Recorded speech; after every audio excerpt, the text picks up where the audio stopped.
السلام علیکم ورحمۃ اللہ وبرکاتہ۔ اس ویڈیو میں ہم یہ دیکھیں گے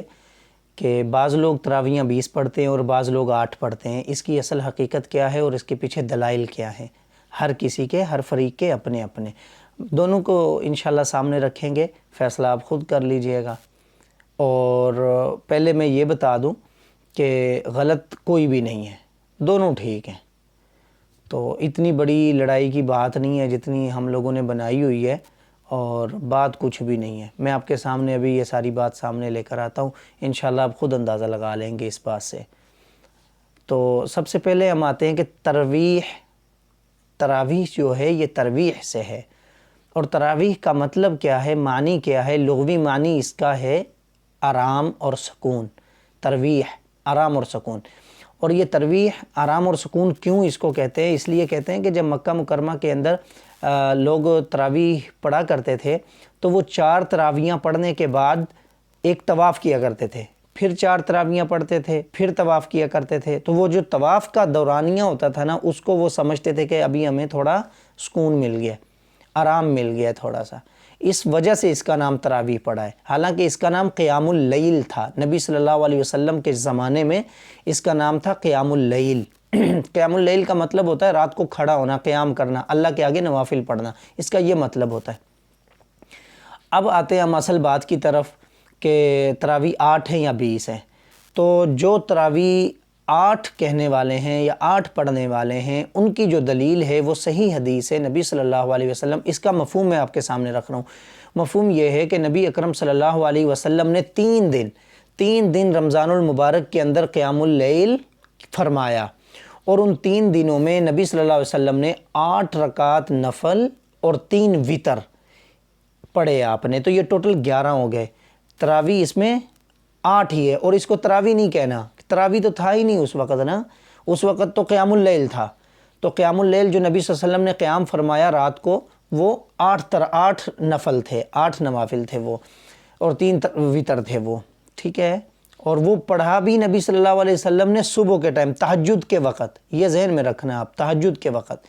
تو جب نبی صلی اللہ علیہ وسلم نے 3 دن جماعت کے ساتھ یہ نماز پڑھائی، تو چوتھے دن جب صحابہ اکرام آ کر بیٹھ گئے اور انتظار کرنے لگے نبی صلی اللہ علیہ وسلم کا کہ آپ آئیں گے اور ہمیں جماعت سے نماز پڑھائیں گے، قیام اللیل جو ہے یہ والی نماز ہمیں پڑھائیں گے، تو آپ صلی اللہ علیہ وسلم نہیں تشریف لائے، مسجد میں نہیں تشریف لائے، اپنے حجرہ مبارک میں ہی آپ صلی اللہ علیہ وسلم نے یہ نوافل ادا کیے۔ اب صحابہ اکرام نے ویسے اشارہ بھی کیا کہ ہم مسجد میں آپ کا انتظار کر رہے ہیں، تو نبی اکرم صلی اللہ علیہ وسلم کو پتہ چل گیا تھا کہ صحابہ بیٹھے ہیں، تو آپ نے پھر آواز دے کر کہا کہ مجھے ڈر ہے اس بات کا کہ اگر میں نے آپ لوگوں کو یہ تراویح باجماعت میں پڑھاتا رہا تو یہ ہو سکتا ہے کہ یہ فرض نہ ہو جائے کہیں تم پر، تو اس لیے آپ لوگ اپنی اپنی پڑھ لو بس۔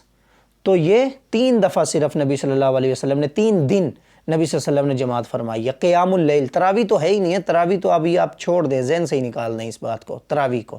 قیام اللیل، ٹھیک ہو گیا۔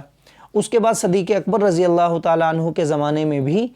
یہی چیز چلتی رہی، ٹھیک ہے، یہی چیز چلتی رہی۔ پھر 8 مطلب 8 نوافل 3 وتر، یہی چلتا رہا۔ پھر آ گیا زمانہ حضرت عمر رضی اللہ تعالیٰ عنہ کا۔ حضرت عمر رضی اللہ تعالیٰ عنہ ایک مرتبہ مسجد نبوی میں تشریف لائے اور دیکھا کہ آپ نے لوگ ٹولیوں میں نماز پڑھ رہے ہیں نا، یہی نوافل جو ہیں رمضان کے ٹولیوں میں ادا کر رہے ہیں، مطلب 8 صحابہ اکرام ہیں، تو جو 9ویں ہیں امام صاحب، ان ایک حافظ کو لیا انہوں نے اپنی نماز پڑھنا شروع کر دی۔ اسی طرح سے ایک ہی مسجد میں ایک ٹولی ادھر ہے، ایک ٹولی 10 کی، ایک ٹولی 12 کی ہے، 9 کی ہے، 10 کی ہے، اس طرح سے ٹولیوں میں پڑھ رہے تھے سب صحابہ نماز۔ حضرت عمر نے آ کر دیکھا تو حضرت عمر نے دل میں سوچا کہ کیا یہ اچھا ہو کہ اگر یہ سب ایک امام کے پیچھے نماز پڑھیں۔ تو حضرت عمر رضی اللہ تعالیٰ عنہ کے زمانے میں یہ کرنے کی وجہ بھی میں بتاتا ہوں نا آپ کو۔ پہلی بات تو حضرت عمر رضی اللہ تعالیٰ عنہ کے زمانے سے یہ شروع ہوا، ٹھیک ہے، یہ بات کلیئر ہو گئی۔ اب حضرت عمر نے کیسے کیا، کیوں کیا، اس کی وجہ یہ ہے اس کی وجہ یہ ہے کہ صدیق اکبر رضی اللہ تعالیٰ عنہ کے زمانے میں جو خلافت تھی نا صدیق اکبر رضی اللہ عنہ کی، نبی اکرم صلی اللہ علیہ وسلم کے انتقال فرمانے کے بعد حضرت صدیق اکبر رضی اللہ عنہ کو بڑے بڑے فتنوں کا سامنا کرنا پڑا۔ تو خلافت ابھی سنبھلی نہیں، حکومت ابھی سنبھلی نہیں، انتظام ابھی انتظامیہ جو تھی وہ ابھی سنبھلی نہیں تھی، کیونکہ نئے نئے فتنے کھڑے ہو رہے تھے، زکوٰۃ کے منکر آ گئے، مسلمہ کذاب نے دعویٰ کر دیا نبوت کا، تو اسی طرح سے حفاظ کرام کی وہ کتنی بڑی تعداد تھی جو شہید کر دی گئی، تو حضرت صدیق اکبر رضی اللہ تعالیٰ عنہ انہی معاملات کو سمیٹنے میں لگے رہے، ٹھیک ہے۔ اب جب زمانہ آ گیا حضرت عمر کا، حضرت عمر نے حکومت کی ہے 10 سال تقریباً، اب 10 سال حضرت عمر نے حکومت کی، اور آپ کو پتہ ہے اس بات کا کہ حضرت عمر نے جب حکومت کی نا تو پتہ لگ گیا تھا کہ عمر ایک حکمران ہے، عمر ایک حکمران ہے، خلیفہ دوم رضی اللہ تعالی عنہ۔ اب حضرت عمر رضی اللہ تعالی عنہ کا یہ اجتہاد تھا کہ کیوں نہ یہ الگ الگ پڑھتے ہیں لوگ نمازیں، تو ایک امام کے پیچھے یہ لوگ نماز پڑھیں تو بڑی اچھی بات ہوگی۔ تو حضرت عمر رضی اللہ تعالیٰ عنہ نے ابی بن کعب رضی اللہ تعالیٰ عنہ اور ان کے علاوہ ایک اور حافظ تھے، ان کی ڈیوٹی لگا دی، ان کے ذمہ لگا دیا کہ وہ امامت کروائیں گے، وہ نوافل پڑھائیں گے، اور 20 رکعتیں پڑھنی ہیں، اور عشاء کی نماز کے ساتھ متصل، عشاء کے فوراً بعد پڑھنی ہیں،